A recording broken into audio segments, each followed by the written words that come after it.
आकर अपनी पत्नी से कहा, सहना आया है, लाओ जो रुपए रखे हैं उसे दे दूं, किसी तरह गला तो छूटे।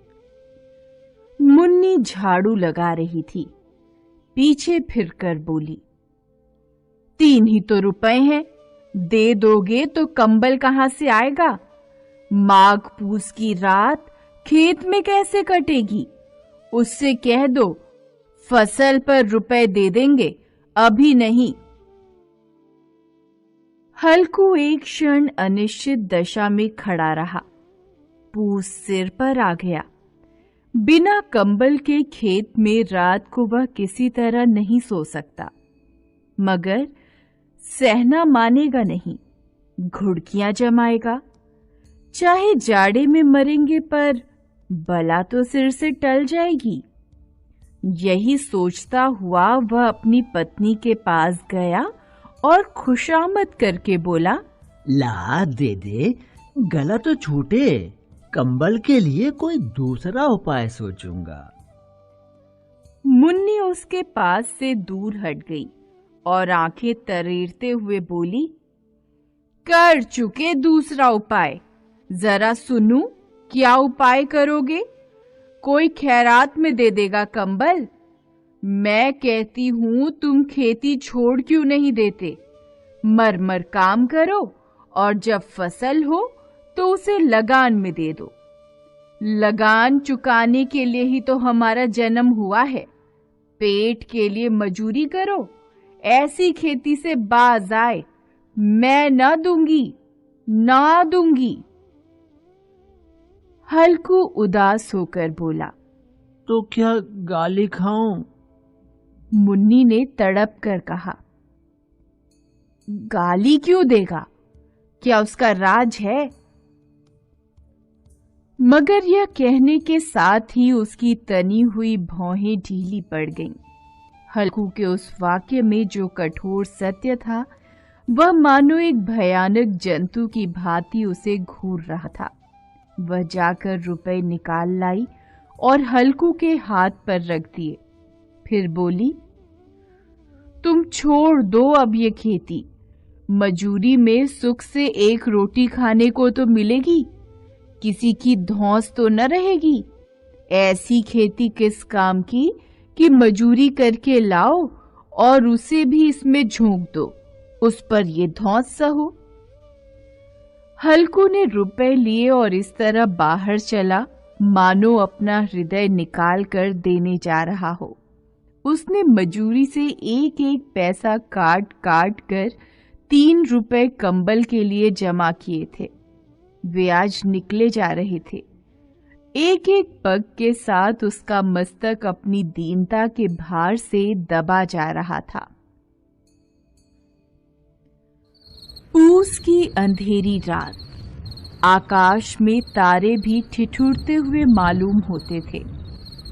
हल्कू अपने खेत के किनारे ऊख के पत्तों की छतरी के नीचे बांस के खटोले पर अपनी पुरानी सूती चादर ओढ़े पड़ा कांप रहा था। खाट के नीचे उसका संगी कुत्ता जबरा पेट में मुंह डाले सर्दी से कूं कूं कर रहा था। दोनों में से एक को भी नींद नहीं आ रही थी।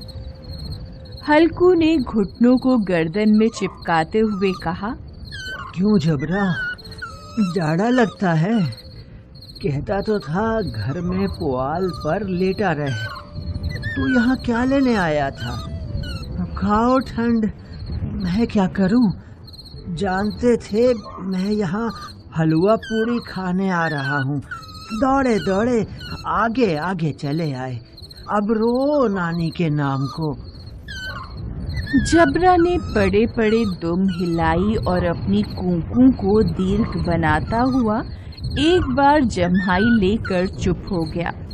उसकी श्वान बुद्धि ने शायद ताड़ लिया कि स्वामी को मेरी कूं से नींद नहीं आ रही है। हल्कू ने हाथ निकालकर जबरा की ठंडी पीठ सहलाते हुए कहा, कल से मत आना मेरे साथ, नहीं तो ठंडे हो जाओगे। यह पछुआ न जाने कहां से बर्फ लिए आ रही है। किसी तरह बस रात कट जाए। यह खेती का मजा है। और एक एक भाग्यवान ऐसे पड़े हैं जिनके पास जाड़ा जाए तो गर्मी से घबरा कर भागे। मोटे गद्दे, लिहाफ, कंबल तकदीर की खूबी है। मजूरी हम करें, मजा दूसरे लूटें। जबरा ने हल्कू के मुंह की ओर देखा। हल्कू, आज और जाड़ा खा ले। कल से यहाँ मैं पुआल बिछा दूंगा, उसी में घुसकर बैठना, तब जाड़ा न लगेगा। जबरा ने अपने पंजे उसके घुटनियों पर रख दिए और उसके मुंह के पास अपना मुंह ले गया। हल्कू को उसकी सांस गर्म लगी। हल्कू निश्चय करके लेटा कि चाहे कुछ भी हो, अब सो जाऊंगा। पर एक क्षण में ही उसके हृदय में कंपन होने लगा। कभी इस करवट लेटता, कभी उस करवट, पर जाड़ा किसी पिशाच की भांति उसकी छाती को दबाए हुए था। जब किसी तरह न रहा गया, उसने जबरा को धीरे से उठाया और उसके सिर को थपथपाकर उसे अपनी गोद में सुला लिया। कुत्ते की देह से न जाने कैसी दुर्गंध आ रही थी, पर वह उसे अपनी गोद से चिपटाए हुए ऐसे सुख का अनुभव कर रहा था जो इधर महीनों से उसे न मिला था। जबरा शायद समझ रहा था कि स्वर्ग यही है, और हल्कू की पवित्र आत्मा में तो उस कुत्ते के प्रति घृणा की गंध तक नहीं थी। अपने किसी अभिन्न मित्र या भाई को भी वह इतनी ही तत्परता से गले लगाता। दशा इस अनोखी मैत्री ने जैसे उसकी आत्मा के सब द्वार खोल दिए थे। उसका एक एक अणु प्रकाश से चमक रहा था। सहसा जबरा ने किसी जानवर की आहट पाई। इस विशेष आत्मीयता ने उसमें एक नई स्फूर्ति पैदा कर दी थी, जो हवा के झोंकों को तुच्छ समझती थी। वह झपट कर उठा और छतरी के बाहर आकर भौंकने लगा। हल्कू ने उसे कई बार पुचकार कर बुलाया, पर वह उसके पास नहीं आया। खेत में चारों ओर दौड़कर भौंकता रहा। एक क्षण के लिए भी आता तो तुरंत ही फिर दौड़ पड़ता। कर्तव्य उसके हृदय में अरमान की भांति उछल रहा। 1 घंटा और गुजर गया। रात ने शीत को हवा से धधकाना शुरू कर दिया। हल्कू उठ बैठा और दोनों घुटनों को छाती से मिलाकर सिर को उसमें छिपा लिया। फिर भी ठंड कम न हुई। ऐसा जान पड़ता था सारा रक्त जम गया है और धमनियों में रक्त की जगह हिम बह रहा है।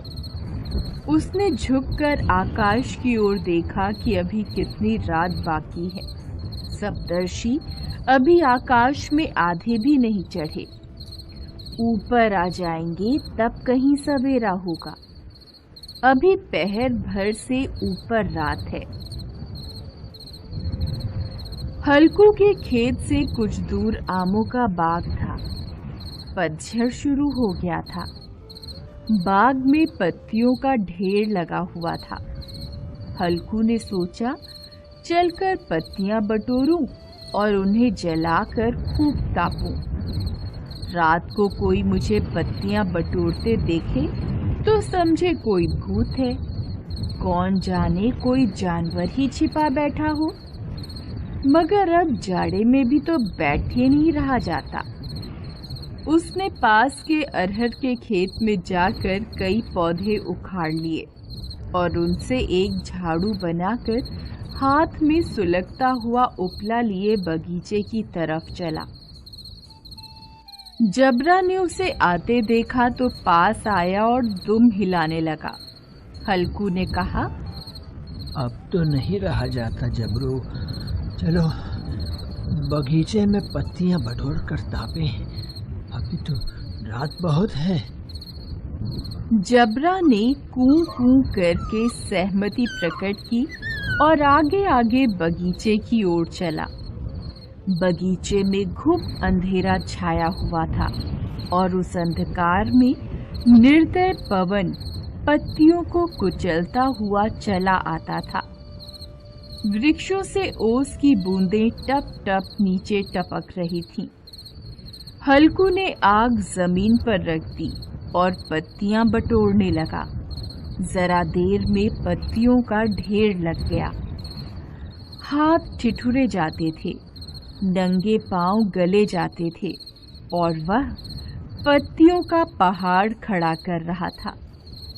थोड़ी देर में अलाव जल उठा।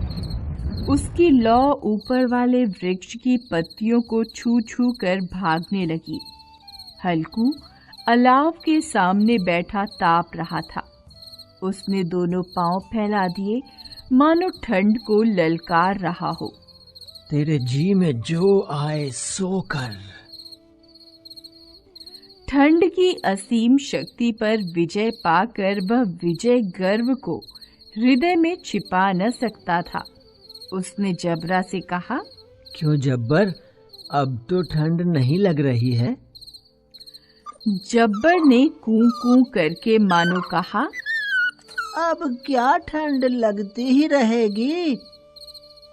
पहले से यह उपाय न सूझा, नहीं तो इतनी ठंड क्यों खाते। जबरा ने पूंछ हिलाई। पत्तियां जल चुकी थीं। बगीचे में फिर अंधेरा छा गया था।